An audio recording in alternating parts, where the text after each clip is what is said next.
Bonjour à tous, très heureux d'être là. Merci pour cette belle et longue présentation, JP.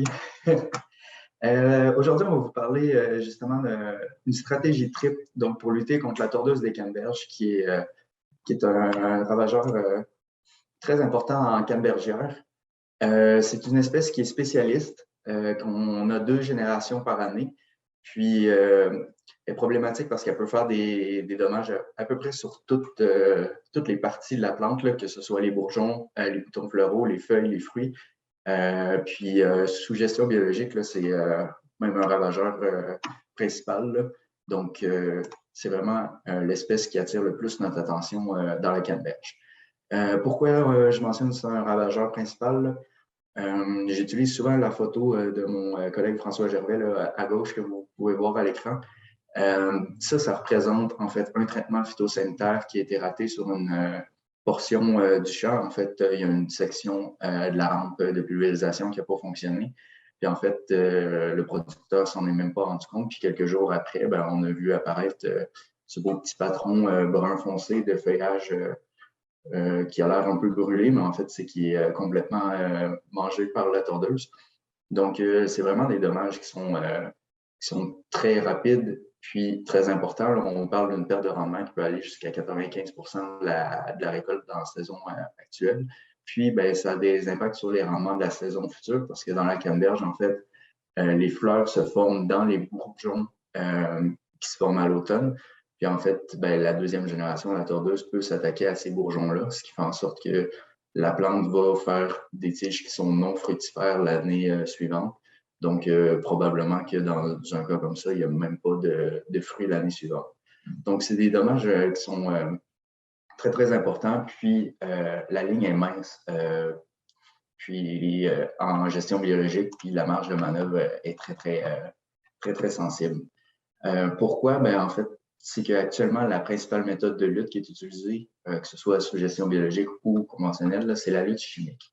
Par contre, la lutte chimique, il y a un nombre limité de produits phytosanitaires là, sous gestion biologique plus précisément. Là, on en a 2 qui sont homologués, soit le Piganic puis l'Antros, donc Pyrethrin spinosade. Par contre, si on trouve des nouvelles molécules qui pourraient aider dans ça, en fait, un processus d'homologation au Canada, c'est super long. Donc, on ne peut pas s'attendre à avoir des nouvelles molécules de façon fréquente quand on en trouve. Puis déjà, trouver des nouvelles molécules qui sont acceptées sous gestion biologique, c'est un défi, puis c'est assez limité. Ensuite, il y a une épée Damoclès qui pèse toujours au-dessus de tout producteur agricole, c'est qu'il y a un retrait d'homologation qui est potentiel à peu près à tout moment. Il y a des réévaluations des produits homologués de façon périodique, puis il y a des réévaluations qui sont ciblées. Donc, il y a un danger réel qu'on perde une des très, très faibles outils qu'on a. Puis, en fait, dans les dernières années, là, je pense que je l'apprends à personne, il y a une forte volonté, que ce soit du public ou du gouvernement, de réduire l'usage des pesticides ou les risques qui sont associés. Donc, tout ça ensemble fait un beau cocktail qui met la place pour justement un besoin puis une volonté de développer des nouvelles stratégies de lutte pour les ravageurs, notamment dans notre cas, la tordeuse des canneberges. Donc, tout ça a mené ultimement à la mise en place d'une stratégie comme on vous présente aujourd'hui. Donc, 3 solutions potentielles qui sont compatibles entre elles, puis qui permettraient de lutter sans insecticides contre la tordeuse des canneberges. Donc, on va vous parler justement aujourd'hui de la lutte biologique. Je vais commencer avec ce point-là. Mon collègue Jonathan va vous parler de lutte physique avec l'inondation printanière, puis ma collègue Siram de lutte biochimique ou en fait de confusion sexuelle. Donc, tout ça ensemble, comme je le disais, ça met la place pour une stratégie parce que chacun de ces projets-là cible un stade de développement différent de la tordeuse, donc les trichogrames, les œufs, l'inondation printanière, les larves, puis la confusion sexuelle, en fait, les adultes. Pour débuter, en fait, avec la lutte biologique, qui est mon projet de doctorat à moi, Puis, c'est le projet qui est le plus avancé des trois, donc j'ai des résultats pour vous, tandis que Céline et Jonathan, là, ils sont plus en début de parcours, donc ils vont vous présenter un peu la méthode qu'ils vont utiliser. Donc, on peut diviser en fait l'application de trichogramme en champ en trois étapes principales. En fait, c'est l'application en tant que telle, l'incubation en champ, puis le parasitisme sur les œufs. Donc, si on veut avoir une bonne lutte contre un ravageur à l'aide de trichogramme, il faut que chacune de ces trois étapes-là soit un succès pour ultimement arriver à avoir un effet de lutte. Donc, si on commence par l'application, on a mis en fait deux méthodes potentielles pour appliquer les trichogrammes en champ, qui étaient la pulvérisation en solution aqueuse, puis l'épandage avec de la perlite humidifiée. Donc, un peu pour vous présenter ce qu'on a utilisé. Dans le cas de la pulvérisation, on a fait un système d'injection directe, donc sur la rampe de pulvérisation des producteurs de canneberge. Donc, pourquoi on a complexifié un peu le système de pulvérisation? Ben, en fait, c'est simple. C'est que les systèmes qu'ils utilisent actuellement sont basés avec une pompe centrifuge.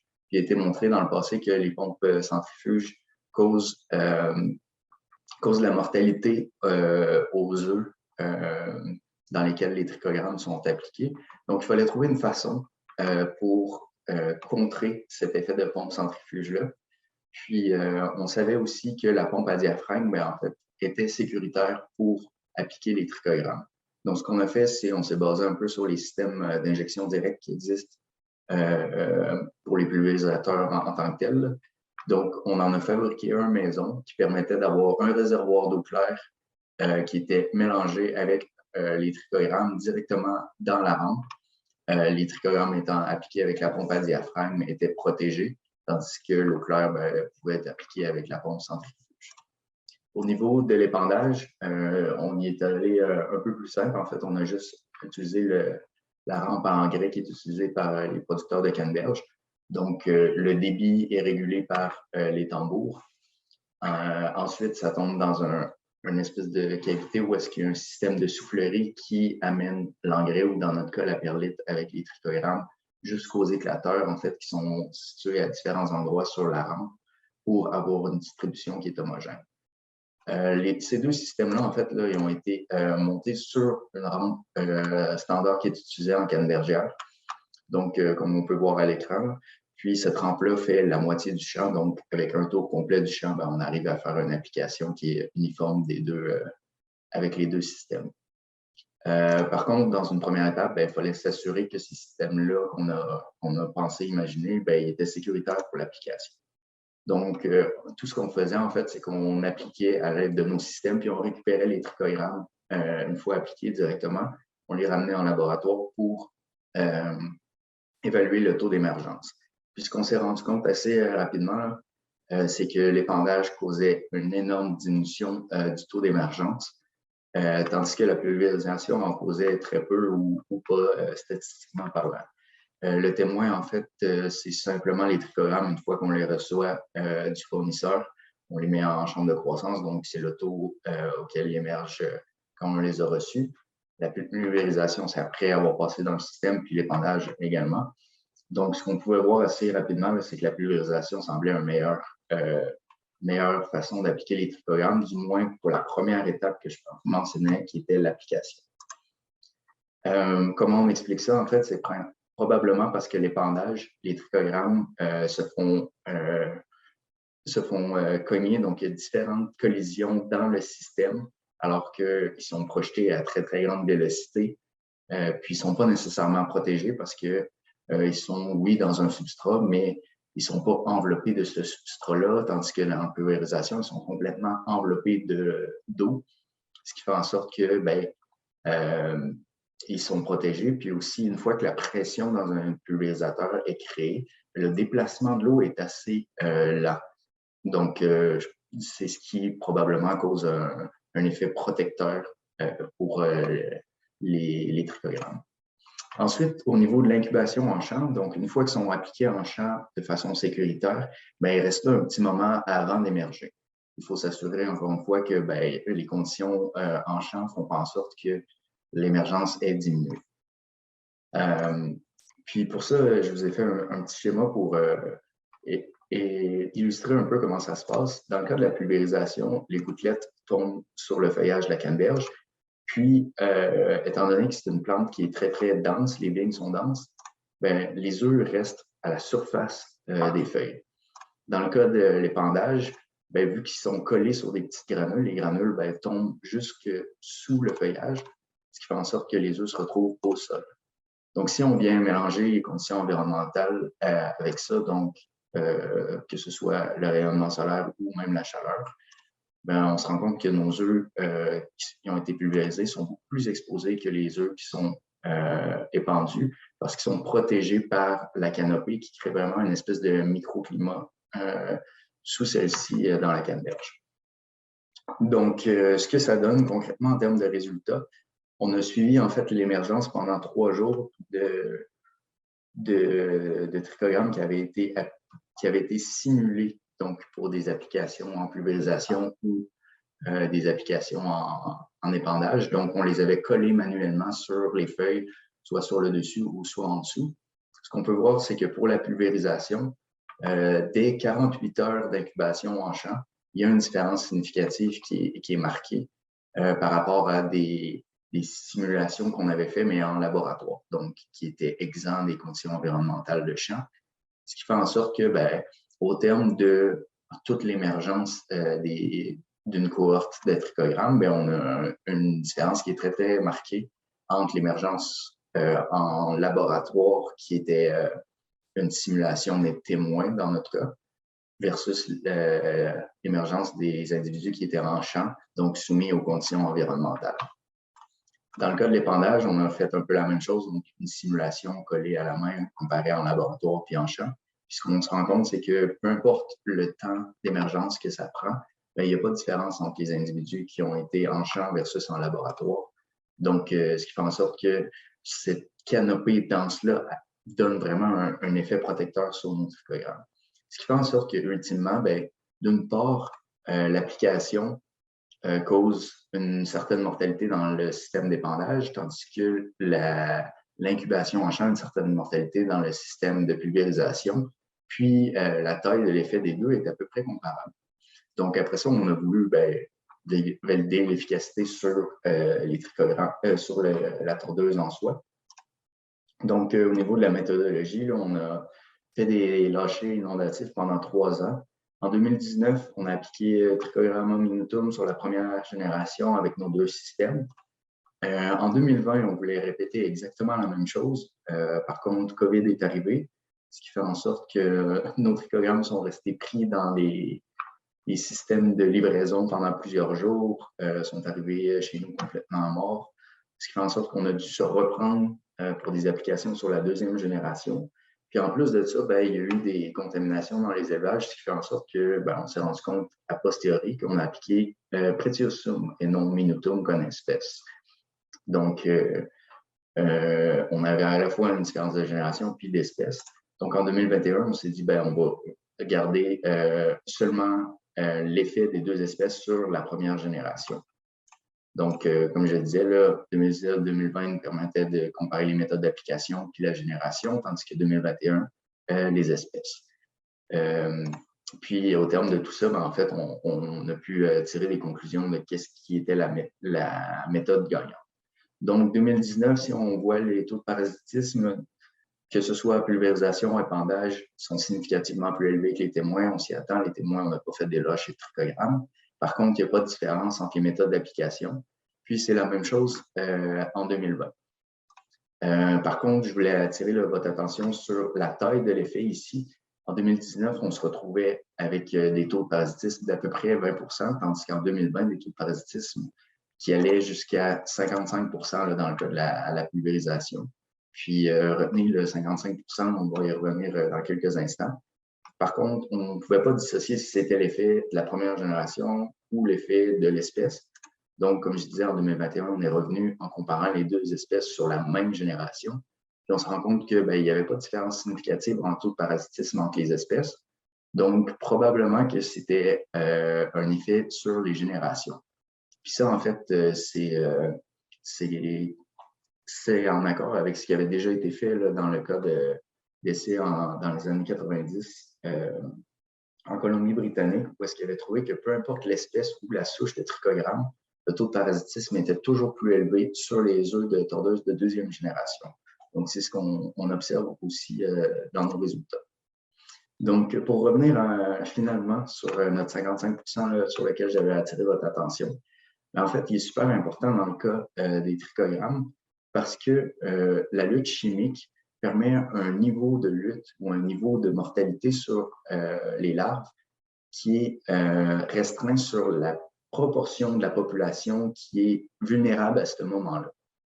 Donc, par exemple, si je fais un premier traitement contre la tordeuse à l'entrose, par exemple, on a à peu près 60% d'efficacité un traitement à l'entrose, mais il y a seulement une petite partie de la population qui est vulnérable à ce moment-là parce que, en fait, il y a d'autres individus qui sont encore en eux, puis il n'y a pas d'effet herbicide du produit. Le 10%, c'est des chiffres arbitraires, mais ça peut représenter, si on a une courbe de distribution normale, la population de tordeuse. Même chose pour un deuxième traitement d'entrose. Par contre, là, c'est plus au sommet de la courbe, donc on ne touche pas 10% qui est vulnérable, c'est 60%. Puis, pour la troisième application, parce qu'il y a une limitation en 3 applications d'entrose, on vient toucher un 20% en fin de génération. Ce qui fait en sorte que, oui, on a 60% d'efficacité, mais sur une proportion de la population. Donc, si on multiplie notre 60 fois le 10%, notre 60 fois le 60%, 60 fois le 20%, on se retrouve avec une efficacité d'à peu près 54%. Puis encore une fois, là, c'est des simulations, mais sur la génération complète. Dans le cas des trichogrammes, en fait, on se retrouve quand on mesure notre taux de parasitisme sur toute la population.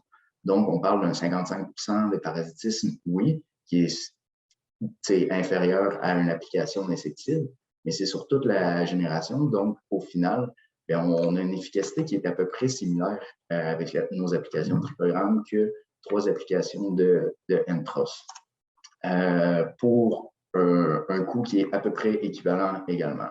Donc, ça s'en vient une méthode qui pourrait être intéressante pour les producteurs de canneberge.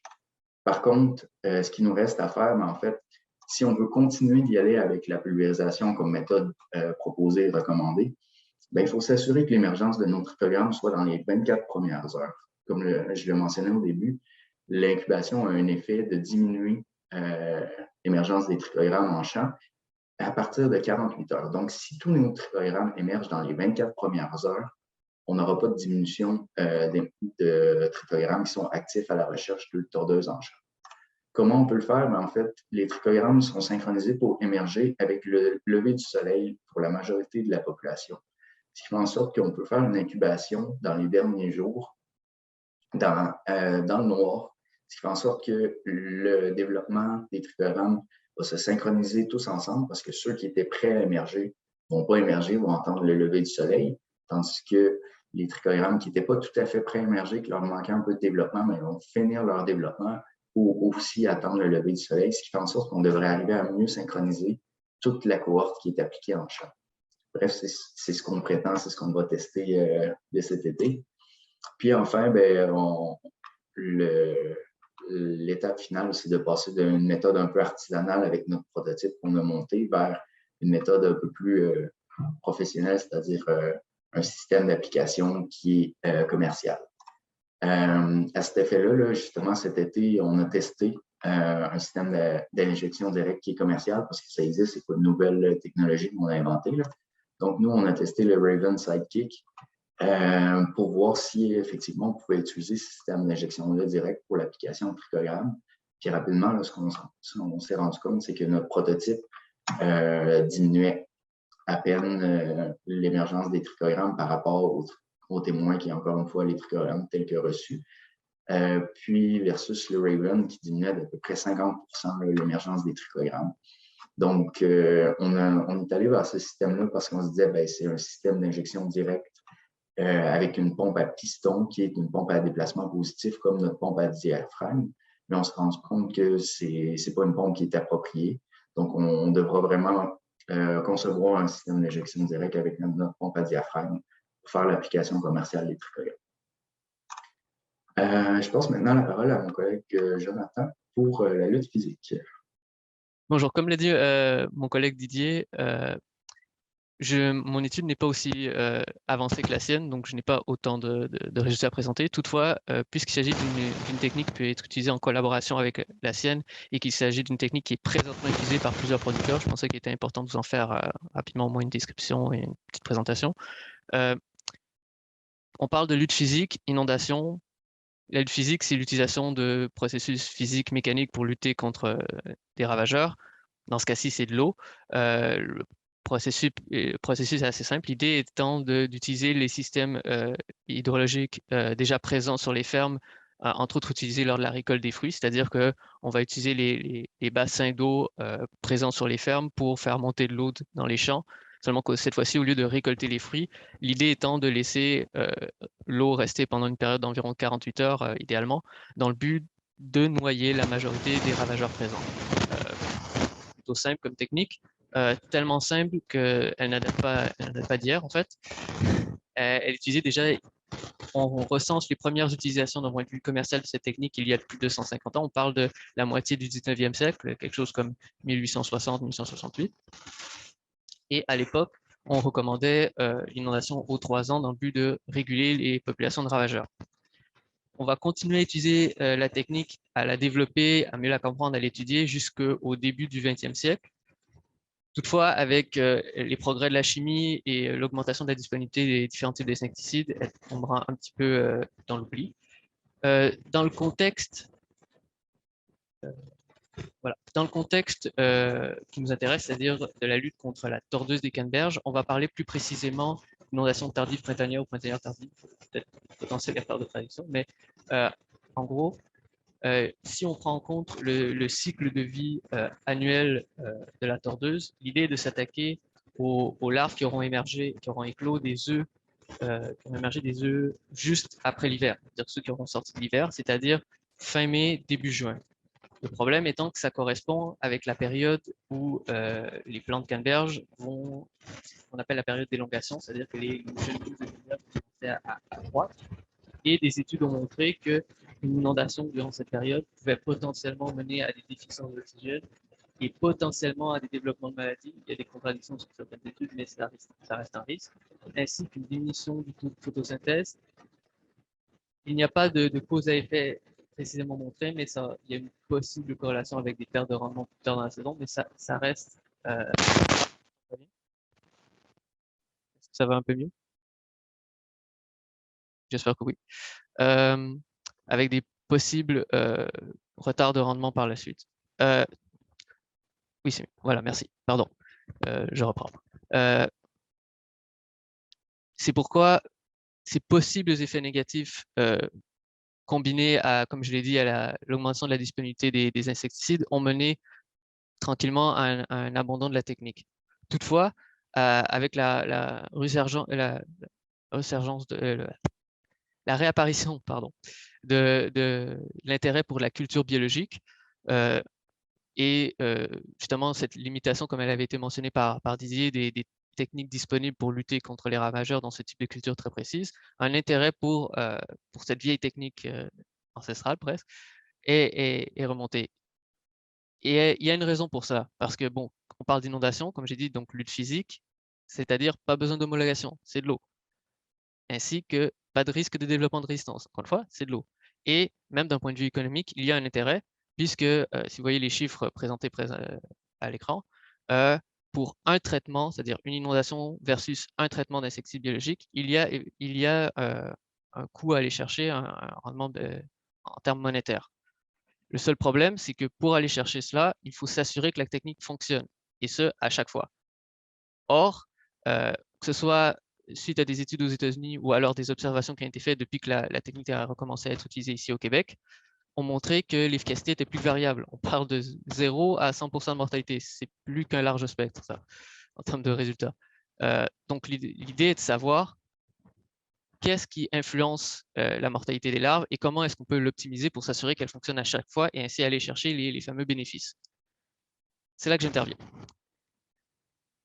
Mon but est donc d'évaluer l'efficacité de la méthode, mais surtout d'identifier les facteurs principaux qui vont influencer cette mortalité. C'est pourquoi, au cours des 2 dernières années, donc 2020-2021, durant l'été, j'ai suivi, étalé sur les 2 ans, un total de 44 champs sur des fermes qui pratiquaient justement l'inondation. Sur ces fermes, j'ai pris en compte plusieurs facteurs en fiant sur la littérature et sur toutes les informations qui étaient disponibles. Avant l'inondation, bon, ça c'est la ligne un peu qui est supposée représenter la période d'inondation. Les lignes bleues sont supposées le début et la fin des périodes d'inondation. Donc, avant l'inondation, je prenais des données comme le nombre de larves, la taille des larves, le degré jour, le type de sol, durant l'inondation, la température de l'eau, taux d'oxygène, présence d'autres types de plantes, comment les producteurs remplissaient leurs champs, etc. Ainsi que d'autres facteurs qui sont arrivés par la suite sur place. Et à la fin de l'inondation, je reprenais les facteurs du début afin de faire un comparatif avant-après. Vous l'aurez deviné, ça, je suis vraiment désolé. Pourtant, ça fonctionnait très bien tout à l'heure et durant les tests. Donc, pardon, encore une fois.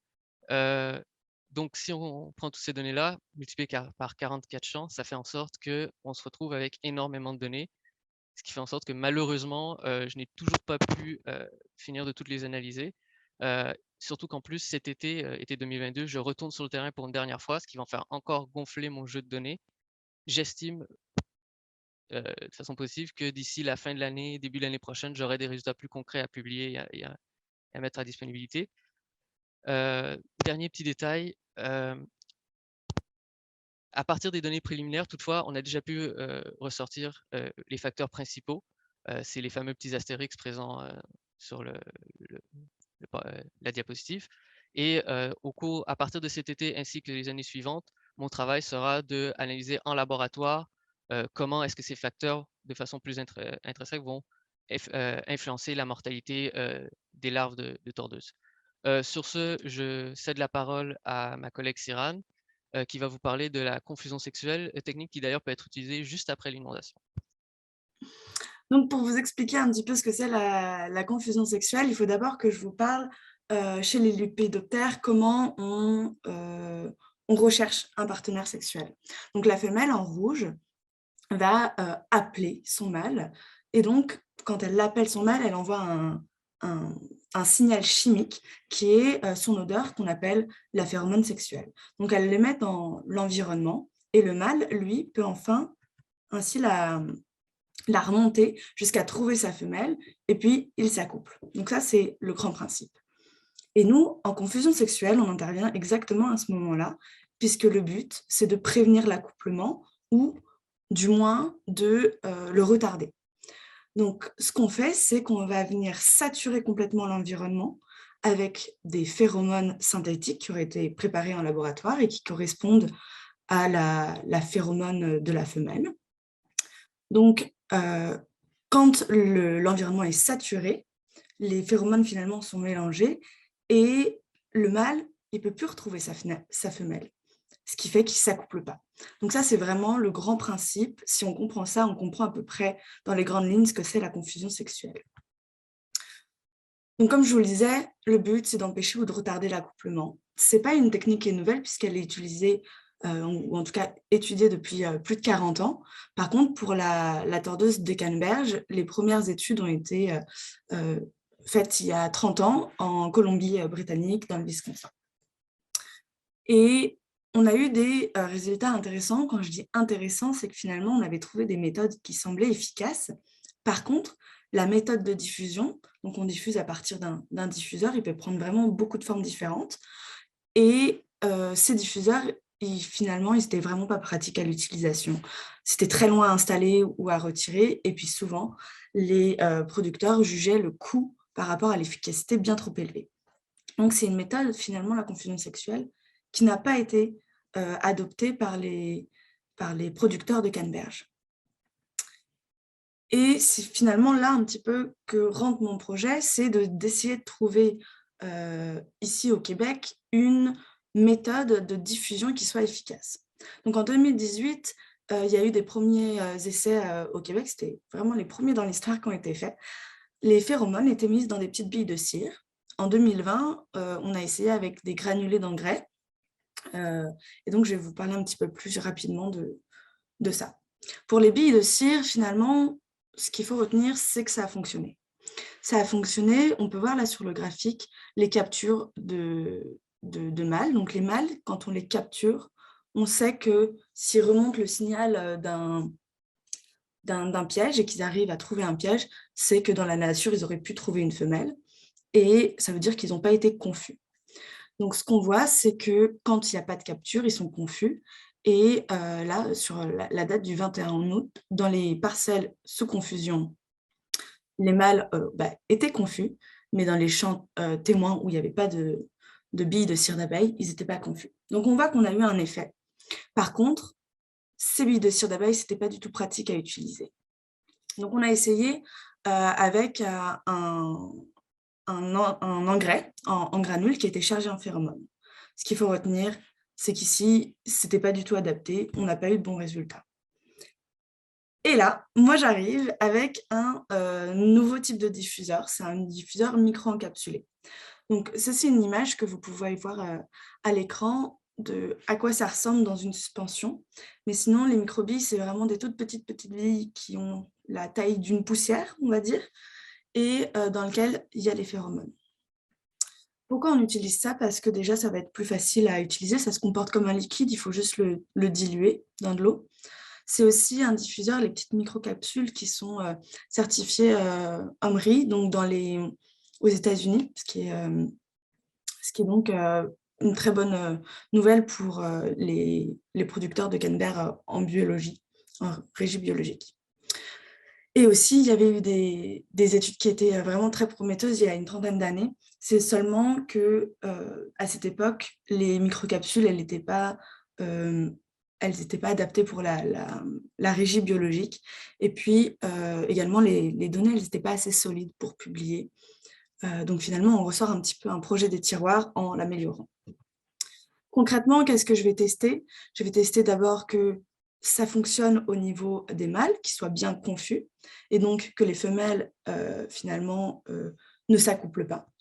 Je vais également me poser des questions sur les larves de la génération suivante, voir s'il y en a plus ou moins. Donc, on espère qu'il y en ait moins, évidemment. Et pour les fruits, ça va être également la même chose. On espère qu'il y ait moins de dommages. Et enfin, il y a toute une partie en laboratoire où là, c'est une approche un petit peu plus fondamentale. J'aimerais savoir exactement quels mécanismes conduisent à cette confusion sexuelle. Je n'ai pas le temps de les détailler aujourd'hui, mais c'est très intéressant et très passionnant. Et j'ai également envie de savoir comment, finalement, chimiquement, le diffuseur micro-encapsulé se vieillit au cours du temps, parce que ça peut vraiment nous apporter des informations très importantes. Donc, vous l'aurez vu, on vous a... Il y a une petite faute d'orthographe sur le diapo, désolée. On a donc vraiment une stratégie qui s'attaque finalement à tous les différents endroits du cycle de vie, et nos stratégies de lutte, elles sont pas du tout compétitives, mais elles agiraient plutôt comme une synergie. Et donc, à la fin de notre doctorat, ça sera vraiment une approche multidimensionnelle, j'allais dire, pour lutter contre la tordeuse. Donc, c'est un projet qui, évidemment, nous passionne tous les trois. Et donc, on sera très contents d'en discuter peut-être dans les prochaines années quand on aura un peu plus de résultats. J'ai oublié de faire la petite animation.